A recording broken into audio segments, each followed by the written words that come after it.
Imagine a One Piece game with sprawling levels, a game with solid combat, a game with charming visuals and great music, a game that is actually designed around Luffy's rubber abilities instead of having them shoehorned in.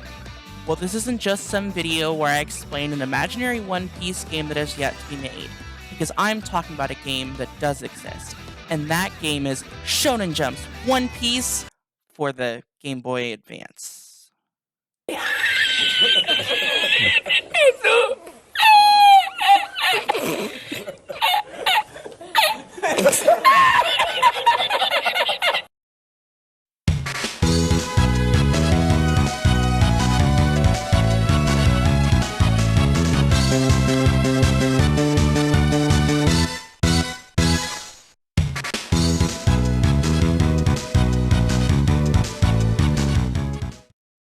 I'm dead serious. All of those qualities are good descriptors for this title.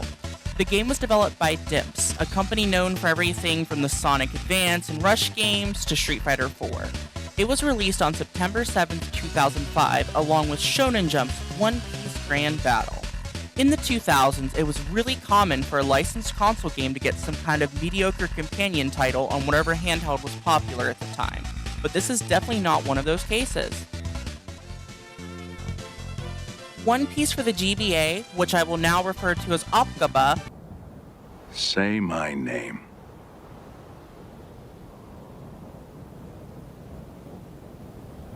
Voy a la playa, había subido la marea. You're goddamn right.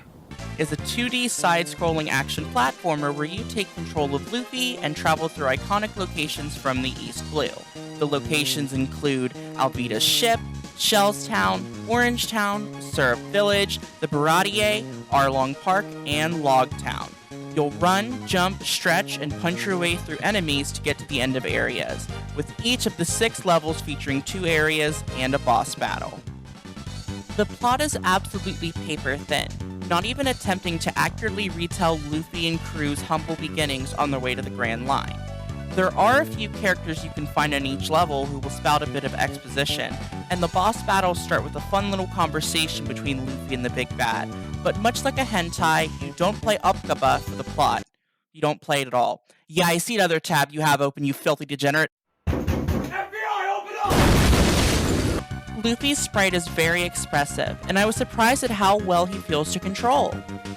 You can use the A button to jump, the B button to attack, and the R button to stretch. But despite only making use of a few buttons, Luffy has a lot of different moves and actions.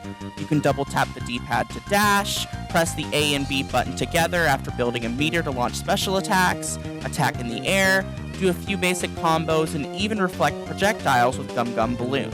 Though you don't start out with all these abilities. Instead, as you complete levels, your bounty increases for every enemy you kill. And when your bounty reaches specified amounts, you unlock more moves, more health, and a larger special meter. Luffy is the only playable character, but as you progress through the game, you unlock the other Straw Hats, who act as assist characters with their own unique special moves.